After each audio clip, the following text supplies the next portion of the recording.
Hey everyone, Dean Gravina here. Today I'm with Sarah Spence from Content Rebels. The topics for today will be around the Google SGE update, AI with content, and really just talking about the future of Google. Sarah, welcome, and how you going? Thank you. Yeah, I'm really good. Thank you. I hope you're doing well too. Yeah, love. I love to always just kick these off and just do like a quick intro. So for people who are potentially watching this, they might not know who you are, or they may have seen you before. I'd love for you to just give like a bit of a background, like how you started. Maybe you want to talk about the brand name change and things like that. Sure. Yeah, of course. Yes, I'm Sarah Spence, obviously. I run Content Rebels. We are a performance content agency.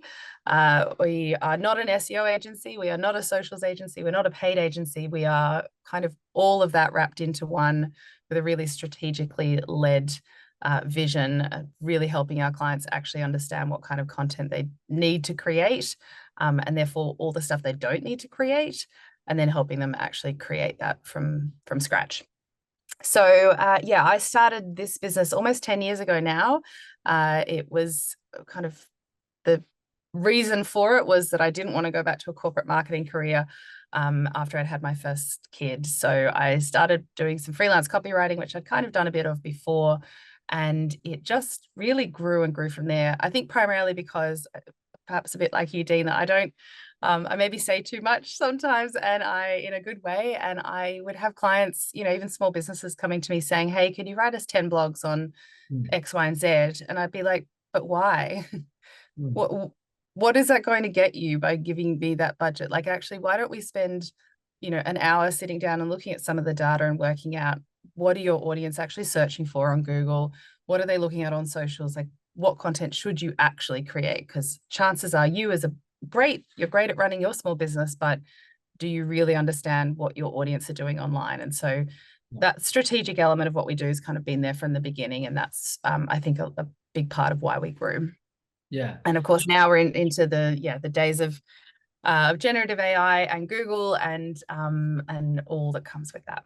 100%. I think obviously as we've worked together, I think you guys are the perfect. I mean, there's a lot of, as you know, there's a lot of SEO agencies, there's a lot of content agencies out there, but you guys are very unique. And I don't think I've worked with a company like yourself where you really understand the SEO, but you understand the needs of branding and content. And it's like that perfect, yeah, it's just that perfect combination where I think when you work with a lot of well, the ones I have, content agencies, that there's not that, do you know what I mean? There's not that Yeah, the person, synergy of that synergy. yeah. Yeah.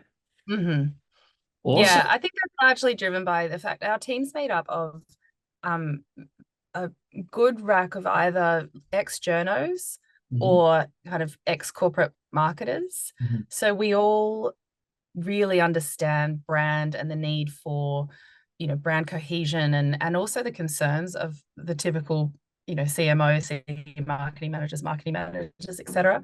Yeah. But at the same time, we also know how to create great story hooks and do great storytelling Yeah. and bring actually a good story to life. So yeah, it's a credit 100%. to the team. There you go. And you guys serve like local and like large enterprises as well.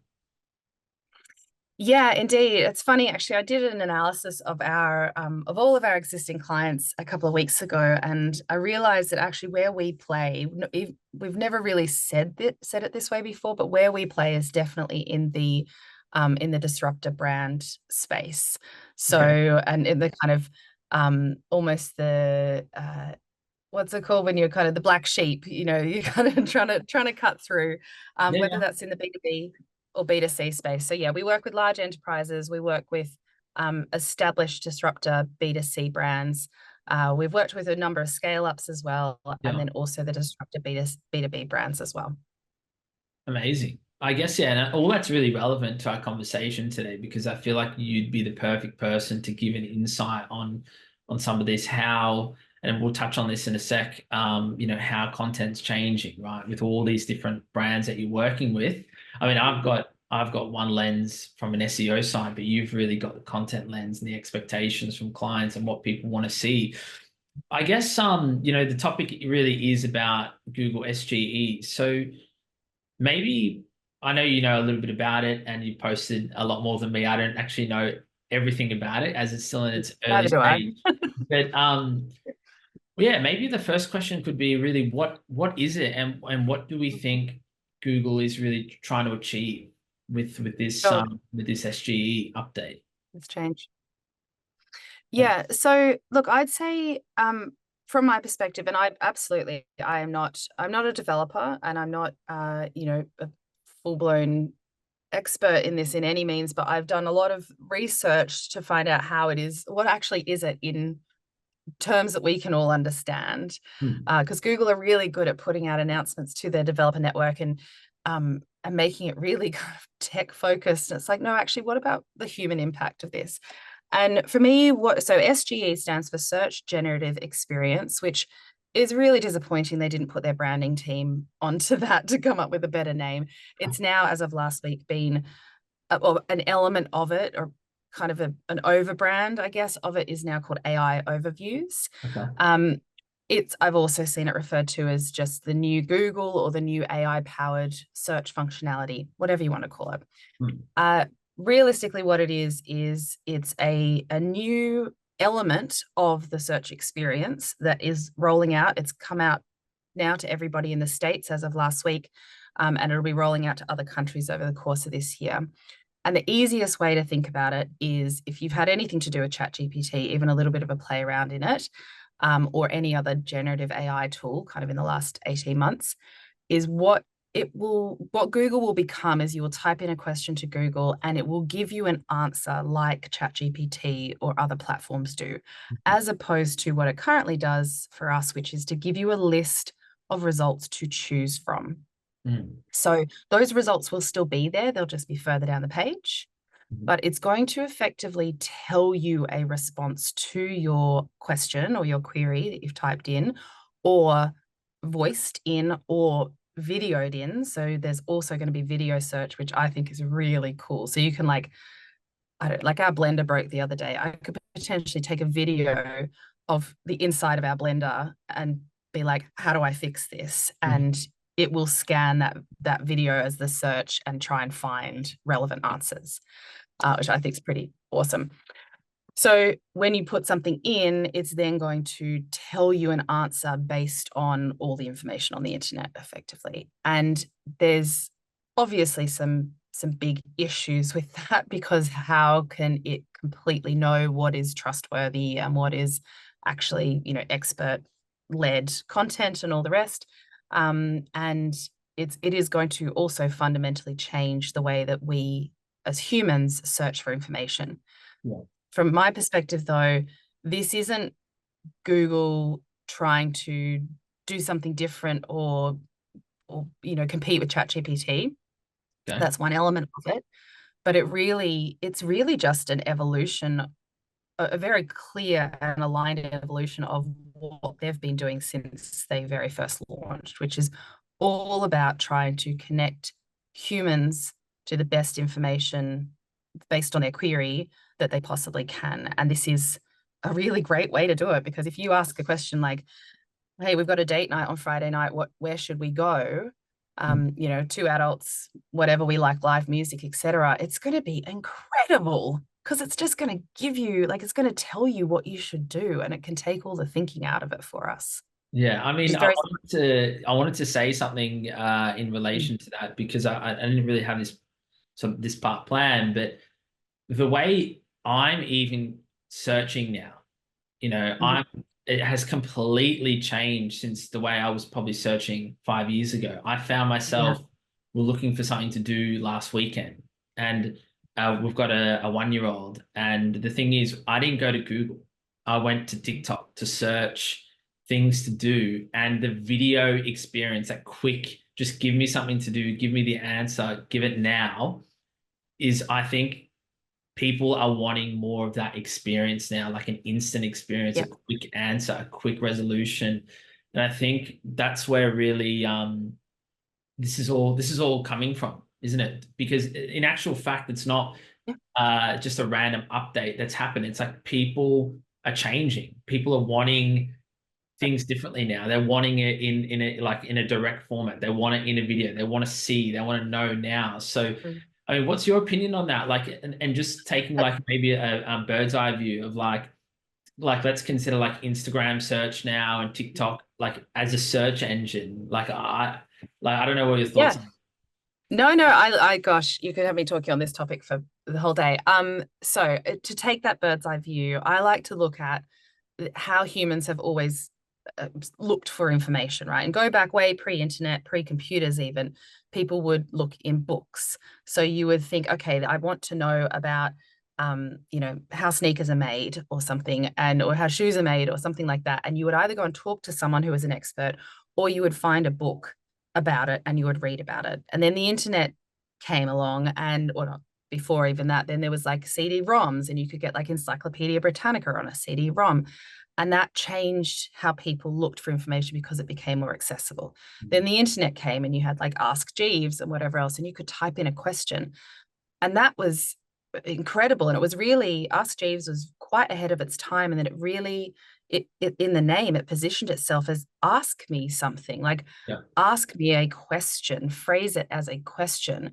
But when Google came and it was so much more advanced than Ask Jeeves or Yahoo, you could just type in a set of words and didn't have to phrase it as a question, and you generally find what you're looking for. yeah, The best example I find to talk about this is that when you're looking for instance, to buy, let's say, a pair of sneakers, say you want to get a pair of white sneakers, and you don't have much time, so you want to buy them online, and you live here in Australia.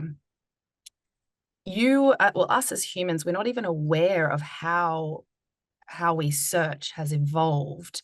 It's just something we've inherently come to understand and come to do mm, because, 20 years ago, we might have gone into a shop and said, hey, can I please have some white sneakers? mm, But now we search not just sneakers and not white sneakers, but we search buy white sneakers online Australia, because without, being taught it, yeah, we understand that the more words we add, the mm, better qualified, the better, more relevant the search results are going to be.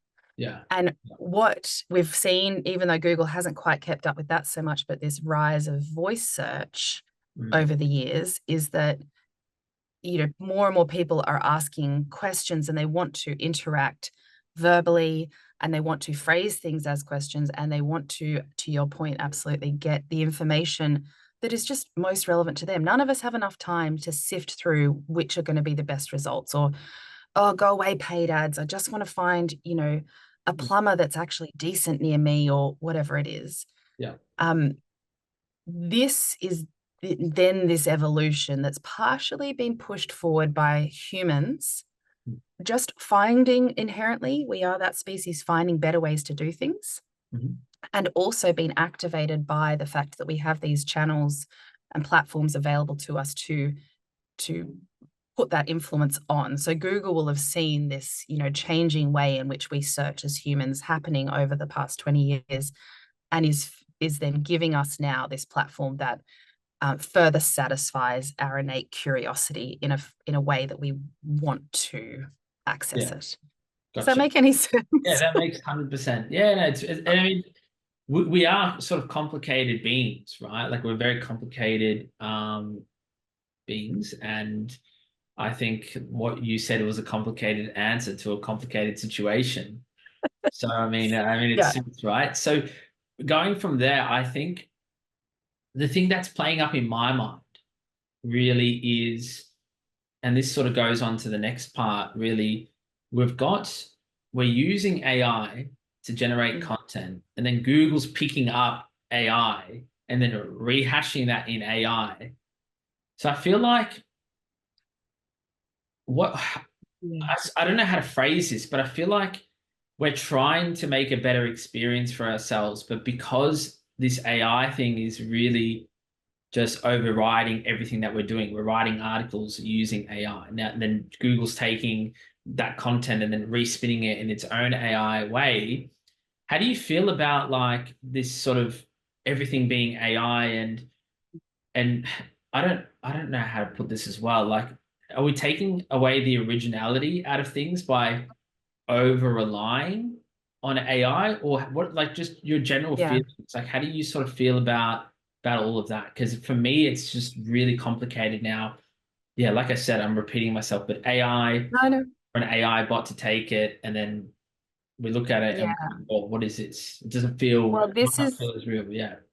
yeah, I totally understand what you're saying though. And I think what I'd say is that this is where actually the humans are going to win, Mm. in that if you add even a scleric of humanness into whatever content it is you're creating, Yeah. then you are so much more likely to be found by Google's AI, because Google wants to put forward the most relevant, the most expert-led, authoritative, um, trustworthy, experience-led. I'm trying to think of it. What's the EAT acronym? Yeah. I always Yeah. forget it. You know, it's I think it's less about their AI, this new search generative experience, wanting to find Mm. or wanting to read everything and then put everything up into these AI overviews. And it's much more about them being even more discerning about what they put up in that space. And so far from the States, I think what we've seen, and I haven't looked like in the last 48 hours, and a lot can change in that time, Yeah. but is search queries that are in that YMYL space, the your money, your life space, where it's anything to do with medical or finance, etc. That has so far not been having the AI overviews Mm. released. So if you're asking any question that will seriously impact your life in some way, Mm. they are not yet turning on the AI overview Yeah. for that. They did in Search Labs when they were testing it, and there was some really bad results. Yeah. Yeah. So I think they're two. We need to look at them as two separate AIs. Effectively, there's the Google search results AI, and then there's AIs for or generative AI platforms for content creation. Mhm. And I talk about AI as you always need to bookend it. You need to have an original human thought, Mhm. and then you need to have a full human edit at the end of it. Mhm. So start with human, end with human. Use AI as much as you want to and as much as you can in between that. Yeah. But if you bookend it with humanness Mhm. and bring all of that, bring the authority and the expertise to it, then I think this is where those brands who are doing that are going to win, Yes. because pumping out thousands of pages of purely AI content that no human has ever even read through is just going to get you picked up by the spam filters. Mm. And Google's going to continue to refine itself to the point where it's only going to preference the human content, not the AI content, even though it is an AI itself. 100%. That's Yeah. where I think it's going. Yeah. Yeah. From my Perspective. Yeah. probably not very well Definitely. informed perspective, but that's I don't what I know. see. Yeah, and I guess it's sort of one of those things where, I mean, we just have to sort of find out, right? Like, I mean, I think the interesting thing about SEO is like when everyone started, we don't really know what's going to happen next. We're just along for the ride. So this is one of Mm. those, I guess, situations. Um, I think you mentioned a couple ways in how you're using it. I had a chat to Mike Rhodes, and he actually introduced me to the 10-80-10 rule. And I think what you said with that was the exact same. We've got 10% from a real person, 80% from the AI, and then ending on the 10%, which is again human and human overview. How are you sort of like maybe we flick it back to the other type of AI? How are you sort of using AI in what you're doing Yeah, at the moment? And content maybe you might creation. have like a couple of tips people might be like wanting to know. Sure. Yeah, sure. Yeah, look, we it's an ongoing practice Uh-huh. to figure it out, and of course it continues to evolve, but we are using it as heavily as we possibly can, because what we're really looking to do right now is to crack that code um for being in the agency to come to if you want really high quality generative AI content at scale. Mm. And we haven't quite settled on it yet, but we're getting close to really being able to nail that, and that's partly because from how we prompt it, Yeah. partly how what that 10%, the human part looks like, and then the 10% at the end. And Mm. you can imagine it's a complete shift. And as you said, we've worked together. you were a client of ours Yeah. previously. We we do a lot of work in order to make our content really high quality, and we work in spaces within, finance or higher education or health where it actually really matters what is said on the page. Mm. And so it's a complete change to our process to do it this way, but we are keeping the controls in place to ensure we can move to this space whilst keeping that quality. And I think that's really important. What the tips I have, what we do is it's definitely about the bookending, and then it's also about not just like, we don't buy prompt sheets or anything like that. Instead, we have this kind of 4 phase, um, I guess you maybe want to call it like a relationship with ChatGPT 4, which we primarily use when we're creating content. And the first of which is about giving it broad context, which we can now wrap into the custom GPTs as well. So you can build your own custom GPT.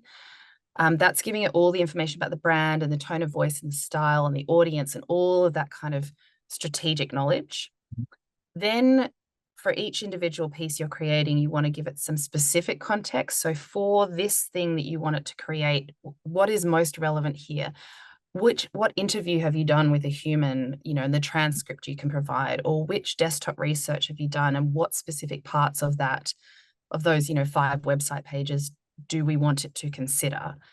What are the competitors? Competitive content has been created, and how do you want to emulate that or make it better? So you give it all of that specific context, broad context first, then specific context, and only then do you ask it for put in a specific request. Mm-hmm. And that's really then that one where most people kind of come at ChatGPT with, which is like, write me a blog or an 800-word blog about, being the best accountant in Sydney or something like that. The work that goes into it to prime it beforehand, before we put in that specific request, is where the gold is. Yes. And then really importantly, you don't stop there. So what it outputs, first of all, when you do ask it that specific request, I would argue is even less than a base draft. It's a collection of thoughts. So the final step in what we do then is we just call it refine. So there's broad context, specific request, refine. Yes. We don't leave the generative AI journey at that point and do a human edit on it from that base draft or even less than base draft. We refine with it and help it to continue to learn of what we like, what we don't like, etc., in that specific context. The specific brand as well. And then when we get to a point where we're happy with it as a base draft, then we hand it over for a full human edit. Yeah. So yeah. I think a lot of people have, used ChatGPT or Copilot or whatever and have gone, oh, it's just really not that good. Well, that was going to be my next thing, because I mean, I've had some struggles personally getting used to, because it takes a while, right? Because you've got to go through learnings, iterations, prompt testing, and you've got to come up with a process. And because this is relatively new, if you like, and it's still, obviously ChatGPT is getting better and better. I don't know what number, but I think it was 3.5 to 4. Is that right now? Yeah, and now we're at 4.0, which is 4.0, just, right? again, Yeah. where are the branding teams in these businesses?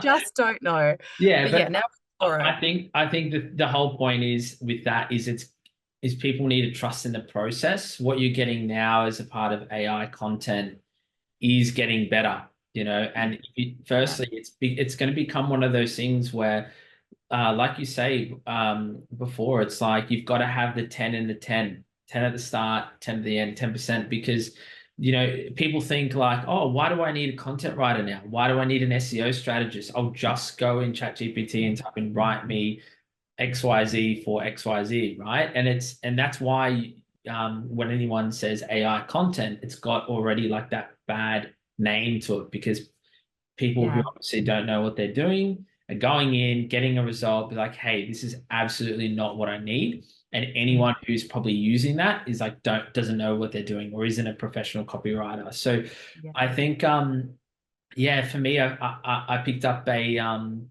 I think it was like a funnel course from someone called Matt Craik, who's from Persuasion Experience, and he really opened up the way he sort of negotiates and really tells ChatGPT who they are. Like Yeah. you've got to make ChatGPT a person almost, Hmm. and build a relationship with it and give it and yeah and so I think there are sort of ways that it really can work. It's just about Sure.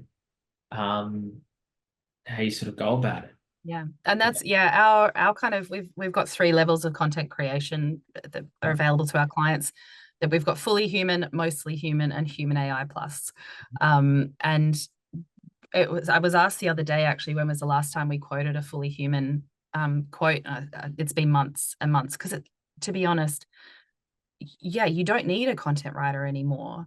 What you need is you need a content writer who knows how to use the tools completely and fully and is really invested in that. And what we've basically done is, for a lot of our clients where it's applicable, obviously, and they've agreed, is Mhm. we've basically taken that writing effort, those writing hours, and we've funneled them either side. So Yeah. we've funneled them to those bookends, we've funneled them toward brief, and we've funneled them toward edit. So there's more time spent on the research and the prompting and the collaboration with the generative AI tool, and then that we dedicate more time to edit.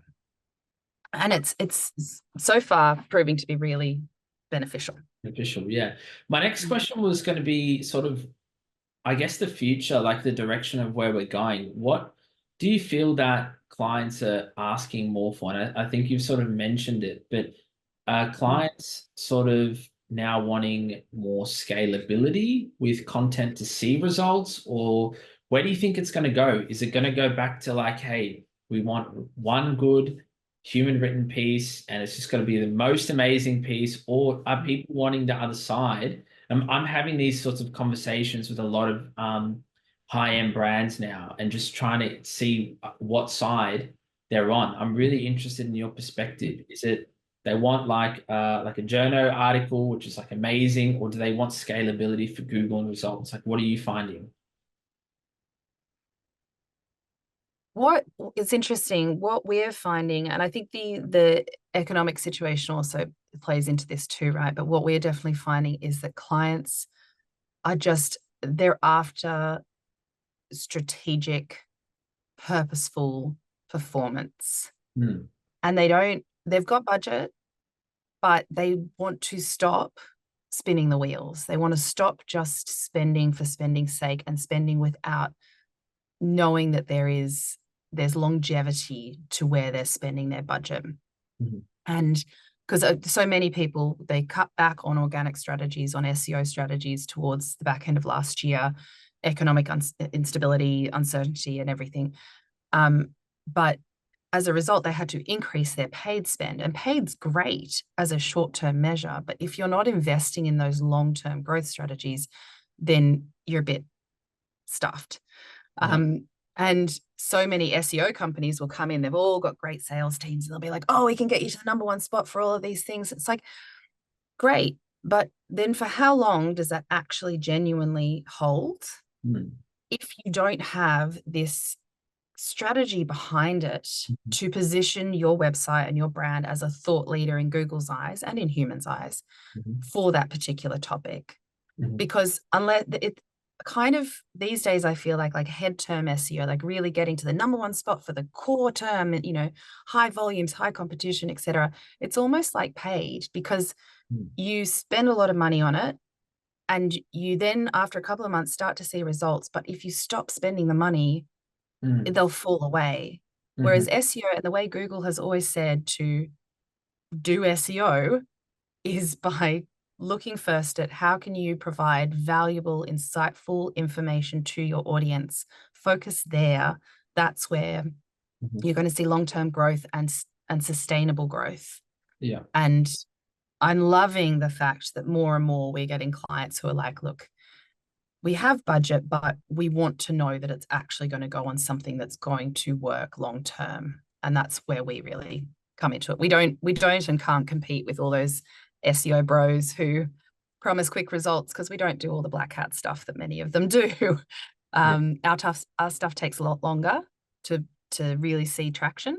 But once it's there, like I've got a client I worked with in 2018 who I pitched a number of articles for something that they were like, nah, that's not really us, not really cool. They're still number one there, and the category has exploded. Mhm. And that's just from a series of 6 articles I wrote back in 2018. So, you know, Yeah. it has strategic content-led SEO has enormous benefit. Another question for you. I work with a lot of brands, and these are high-end brands. These are brands with stores all across Australia. These are high-end education brands in, I guess, the corporate space, the baby space, and these brands have high sort of reputations. The question that I get is, um, these brands need really good content. So the content needs to align with their brand. It needs to see SEO results, and they want it at scale. So how do you like what's your way of sort of navigating through the challenges of explaining that to, I guess, a marketing manager or CEO or any stakeholder? Yeah, how do you sort of Yeah, go about sure. So, I mean, there's kind of there's really only two things you can do in that situation. One of which is throw more budget at it, which most people don't have, especially not right now. And the second of which is do the strategy, do the work first to figure out what content you actually need to create. Because for most brands, it is a hell of a lot less it? than they actually really need to. And if you're really strategic about it, and by that what I mean is you spend the time looking at what people are actually typing into Google. You focus down onto those 10 searches, 20 searches, 30 searches a month, kind of keyword phrases, and you look for, I need to think of a better name for this, but you look for the key words in those keywords. So you're looking for the trends and the patterns for how people are searching in those low search volume pieces. Don't focus up. For so many brands, it is going to be nearly impossible to be right up the top of those high volume, high search volume, high competition keywords. It's not going to be worth the budget spend.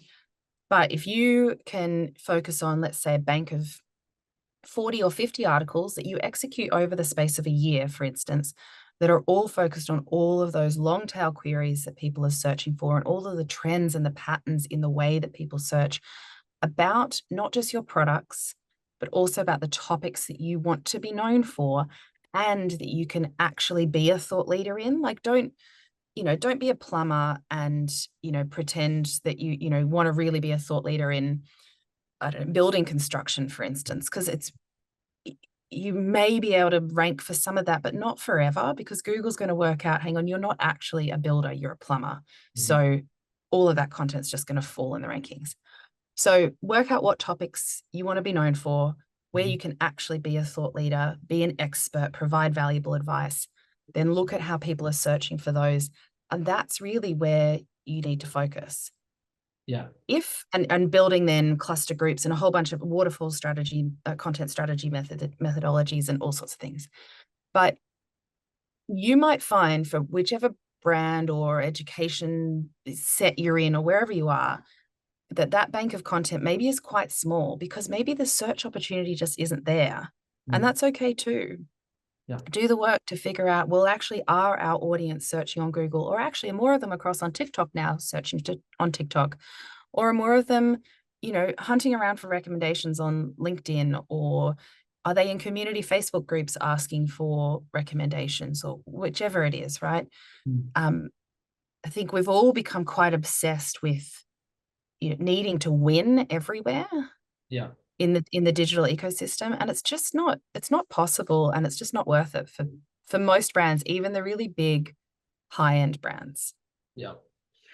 Cool. Last question, and we can sort of, I think there's been a lot of really good value. Yeah, I guess the last question is a very open-ended question.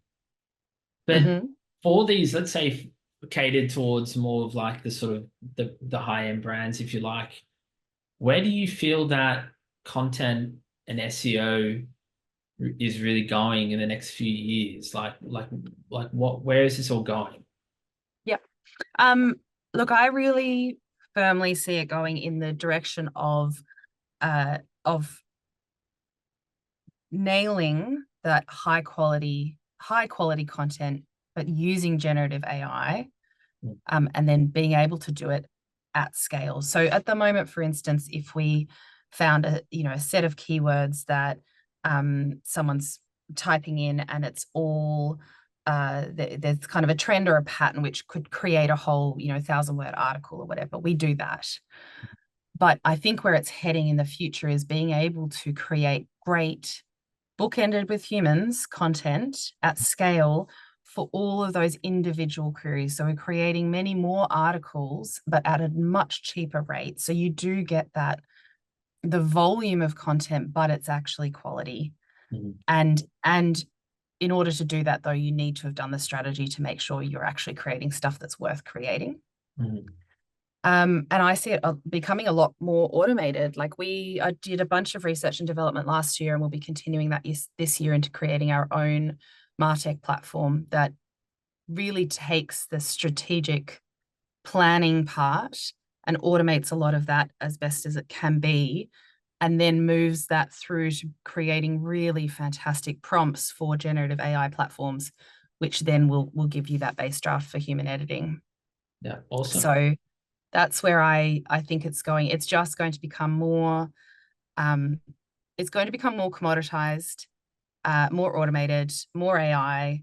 But in order to win in the online spaces where you can win as a brand, it needs to remain human and strategic as well. Yeah, awesome. Hey, thanks so much for jumping on today. If people want to get in touch, where do they find you? Sure. Yeah, LinkedIn's a great place to find me. I'm Sarah Spence at Content Rebels. There's another fantastic Sarah Spence who is one of the senior people at Barnardo's Australia. I'm not her, but I am, yeah, Sarah Spence Content Rebels, or our website, contentrebels.com.au. Cool. Thank you so much. Great. Thanks, Dean.